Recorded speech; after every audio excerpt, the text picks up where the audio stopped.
head over to another part of Ireland, to Charlie, to a friend of mine, and I'm really grateful Charlie could join us today. And I'll just say good evening to you, and just ask you, Charlie. I read that you won Eurovision in 1994, and that you were influential in how people interpret music. And I'm just curious, with someone who spent their life in music, what have you learned? What are some of your lessons on your journey so far as a musician? Well, can you hear me? Hear me Yes. okay? Yeah. Well, I suppose what you do learn, I'm 70 next month. Got my first guitar when I was 13, so I'm 67 years playing music. It's almost listening to Rachel there. It's like going from the sublime to the ridiculous here.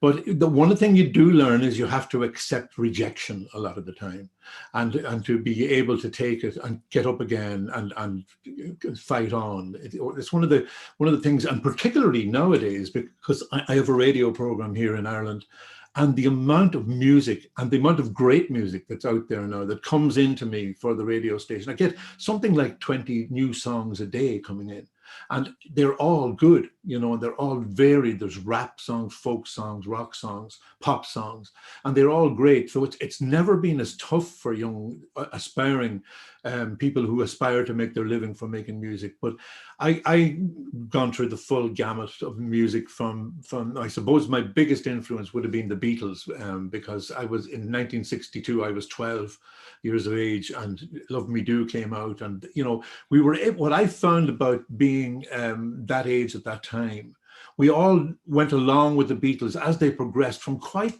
you think songs like She Loves You, and they were quite banal kind of songs, but bit by bit by bit, they extended into Rubber Soul album, and the next thing Revolver, and the next thing Sergeant Pepper's, and we all expanded with them. We lived with them in that period. Now, I'm sure somebody who lived in the 30s and 40s lived along with Glenn Miller and Woody Herman and all the great jazz bands of that particular time, but they were my go-to for music, the Beatles, and still are to this day. When I'm up with my Spotify machine on, I'm listening to the Beatles more than anybody else. Well, I found that the Beatles represent the genre of music that in the future will be classical music. I believe that the songwriting, the words, I mean, the ability to, as young songwriters, to write songs in their 20s about people, what's going to happen much later in life. I mean, one of my favorite songs is She's Leaving Home. Oh yeah, Uh, great song. I mean, it's like, and then I cry because I just fall apart. But those words are so powerful, and it's like, wow. Yeah. And as and so for artists that are watching here, of those that are performing, and as someone who's trying to figure out what to play, like, how do you? Is there any, you know, Well, first of all, yeah, I mean, we're all going to start with covers. We're not all going to walk in with a whole set full of original songs. So you're going to, and generally, I find even though the audience may not like it, you've got to sing the songs that mean something to you. exactly? Otherwise you won't enjoy it. And if you're not enjoying it, the audience won't enjoy it. And again, a lot of people tend to forget that there's an audience there. You've got to think of the audience. So just listening to Nathan earlier on talking about being a circus performer, my first glimpse of show business when I was about 7 or 8 years of age, the circus used to come every year to our local town.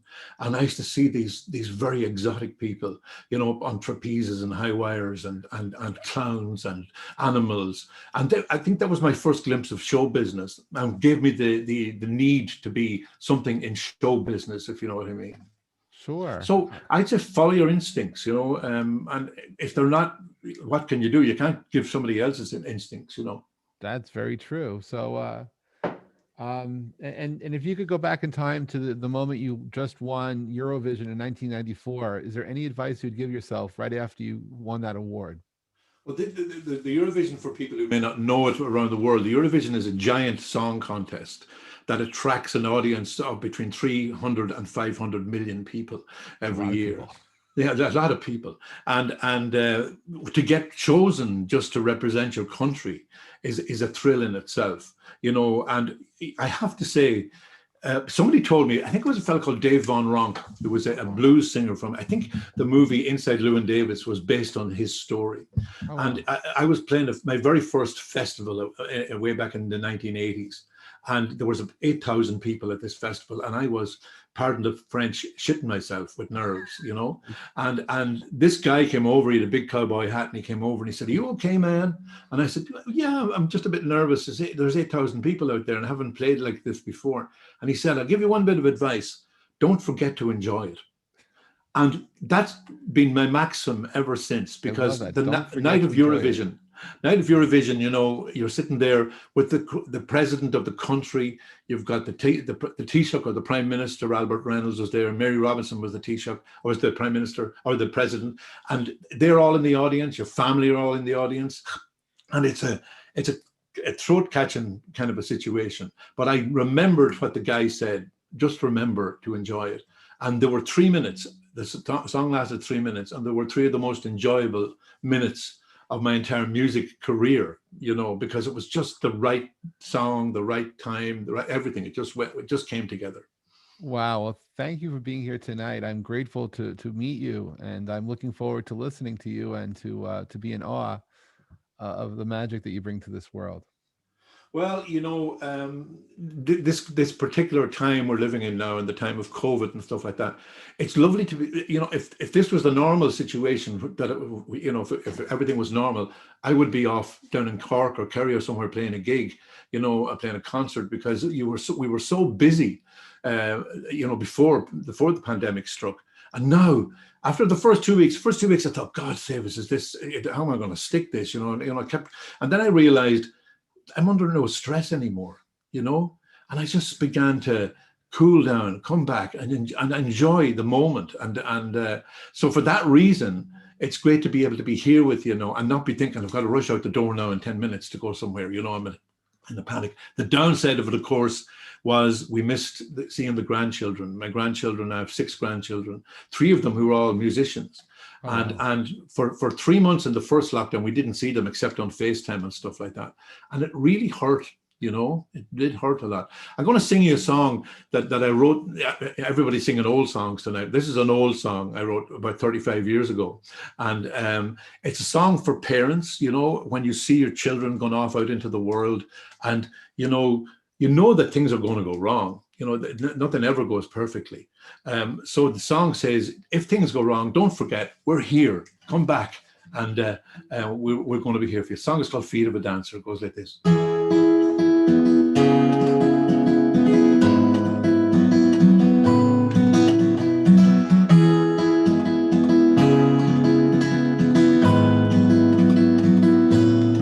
I hope you find the feet of a dancer. I hope you can sing in the rain. I hope you find all the easy answers to your pain. It won't be easy. What can I say? 'Cause there will be trouble on the way, and around every corner, terror and tears. Just always remember that we're here. And I hope you find the feet of a dancer. I hope you can sing in the rain. I hope you find all the easy answers to your pain. And I hope you find love and affection. I hope you find someone who'll care. I hope you find all the right directions everywhere. Everywhere. A shoulder to cry on whenever you're alone. You can rely on us, you know. 'Cause there's nothing too crazy, and there's nothing too dear. Just always remember that we're here. I hope you find the feet of a dancer. I hope you can sing in the rain. I hope you find all the easy answers to your pain. And I hope you find love and affection. I hope you find someone who find all the right directions everywhere, everywhere.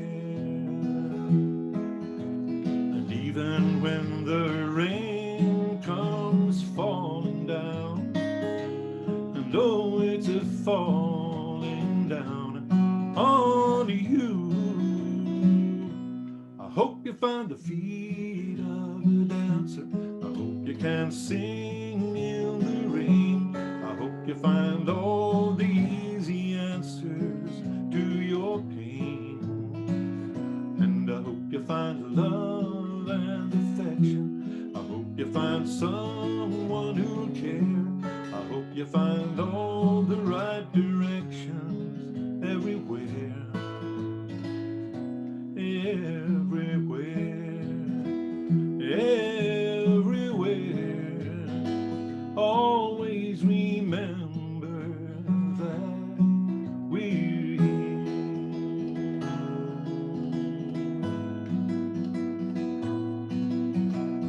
Feet of a dancer, feet of a dancer.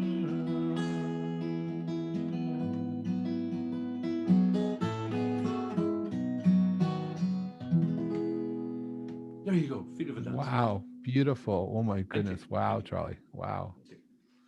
You You got know, sometimes I heard you asking somebody, what your influences, what you write songs about. I think everybody has a song in them. And I don't know about you, but people you've had on your podcast, I know I have guests every week on my radio show, and I'm convinced I could take the guy who's sweeping the floor downstairs and sit him down, and if you ask the right questions, you'll find he has a very interesting story.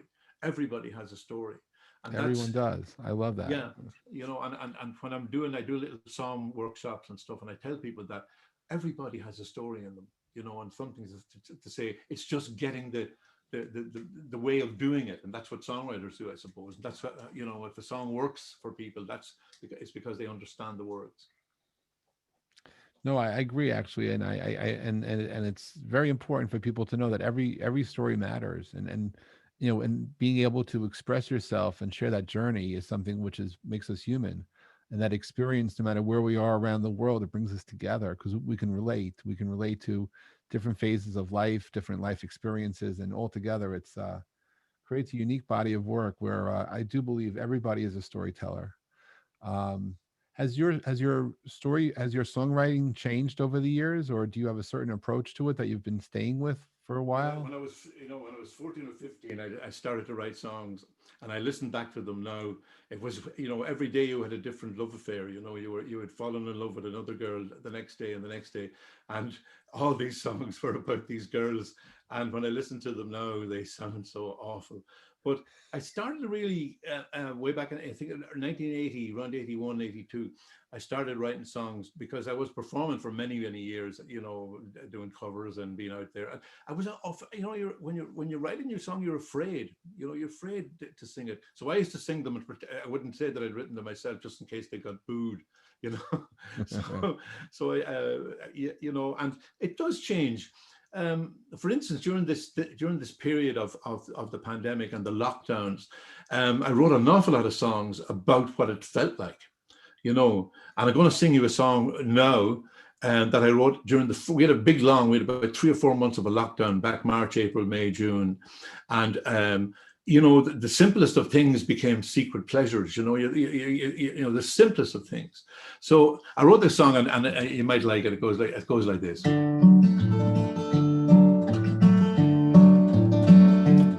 I'm gonna hug, I'm gonna kiss, gonna do all the things that I really have missed. Go for a coffee, go for a beer, go to a game, hear everybody cheer. I'm gonna do all of these things after the pandemic. I'm gonna bike, drive in my car, I'm gonna make a long visit to wherever you are. Go to the beach, go to the park, go down to Kerry just to go for a lark. I'm gonna do all of these things after the pandemic. After the pandemic, forget the economics. After the pandemic, gonna jump in the air. Yeah, after the pandemic, everything will be comic. I'm gonna do all of these things after the pandemic. I'm gonna play, I'm gonna work. Meeting my friends will just seem like a perk. To jump on the bus, jump on the train. I'm gonna jump on the bus and then do it again. I'm gonna do all of these things after the pandemic. You can sing along if you want. After the pandemic, forget the economics. After the pandemic, I'm gonna jump in the air. Yeah, after the pandemic, everything will be just comic. I'm gonna do all of these things after the pandemic. You know, so many things that we couldn't do, you know, it's crazy. I'm go to church, the synagogue. I'm going to go for a ramble with my old dog. Go see my mother, my grandkids. All of these things will make me flip my lid. I'm gonna do all of these things after the pandemic.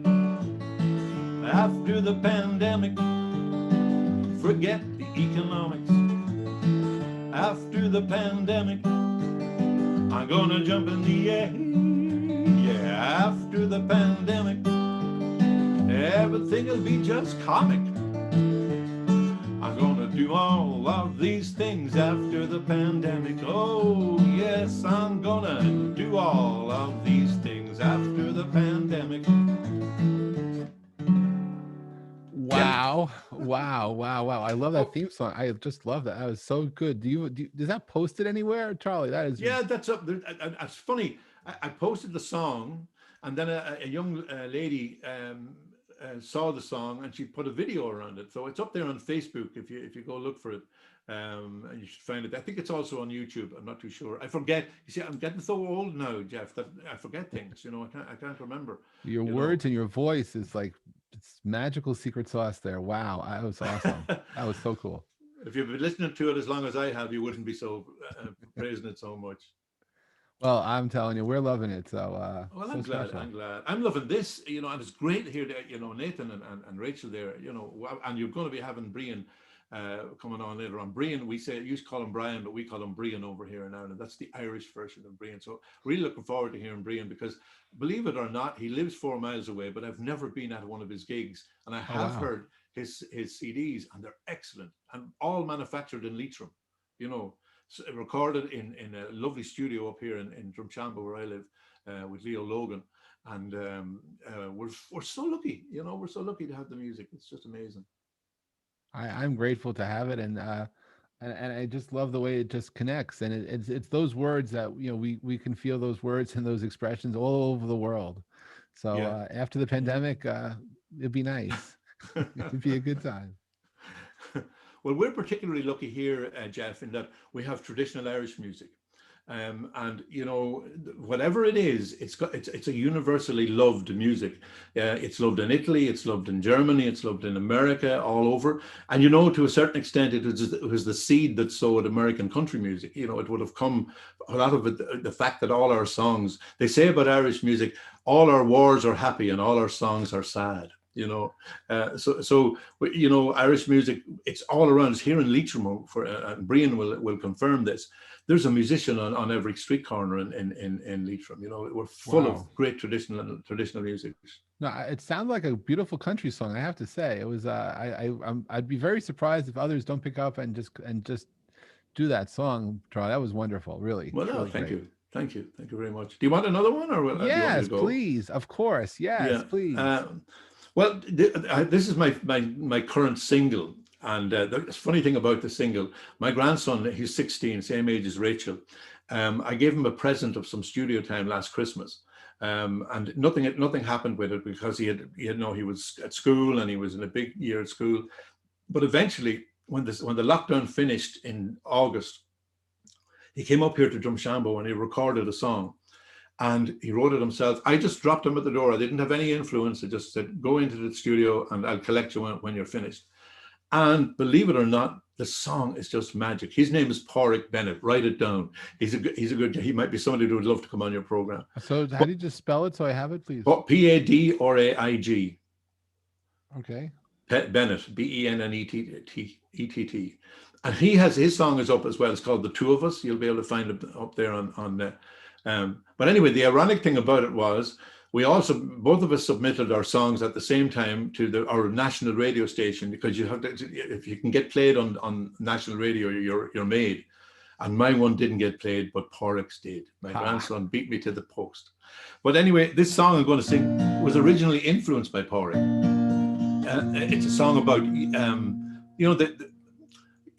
sometimes you can't really say to a kid how much you love them, but you can write a song about it, and it goes like this. It goes like,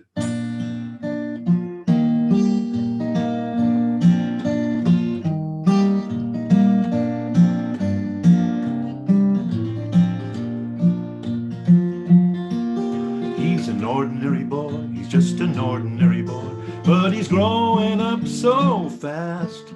Wish I could make these moments last forever.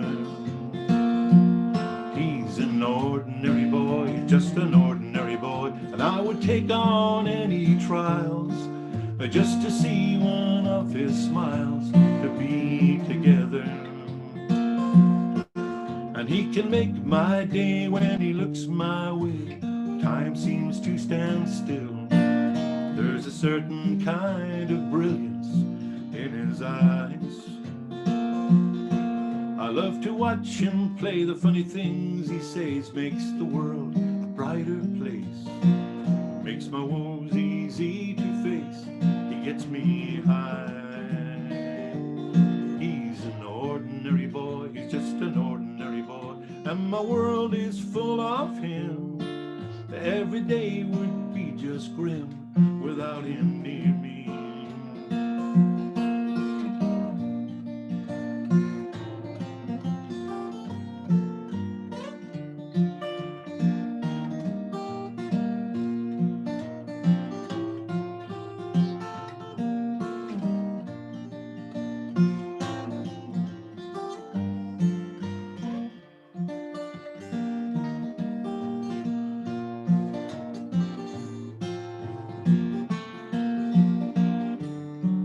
Just an ordinary boy.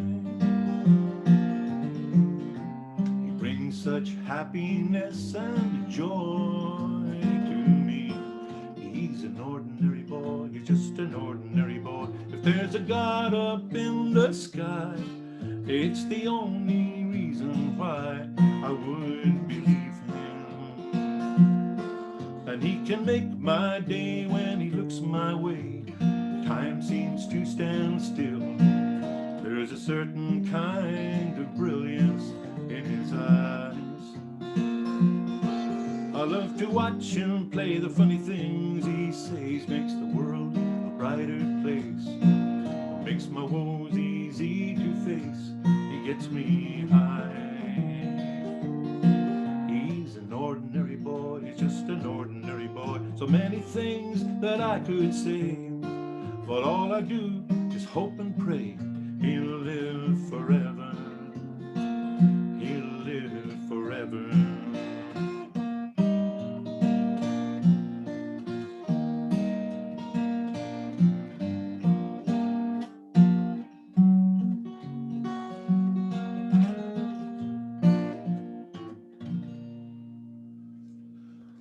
There you go. Wow. Wow. Thank you. Thank you. I need a different word than wow, but it's like I'm overwhelmed. I love this. And Charlie, thank you, because playing the live music helps other people get through these moments too. So it's not just it's a collective, right? You're there creating that music, we're listening, we're receiving it, and together it's just a beautiful moment. And I thank you for making this very Thanks special, for having me. really. I've really enjoyed being with you and hearing the other people as well. I'm looking forward now to hearing the rest of the show. And thank you. And I will invite you back if you'd like. If you're not gigging and we have some time, we can have you come back, because I'd love your that. voice is I don't like comparing people to other people, but there are certain people I grew up listening to in America and the folk scene, and your voice is just velvety and beautiful and comforting, and almost makes me cry, but in a That beautiful bad? way, as I process your words and trying to stay composed. Yeah. But thank you so much, really. Well, thank you. I'll stay here now and watch the rest of the show. By all means, thank you Thanks, so Jeff. much. Whoa. Okay.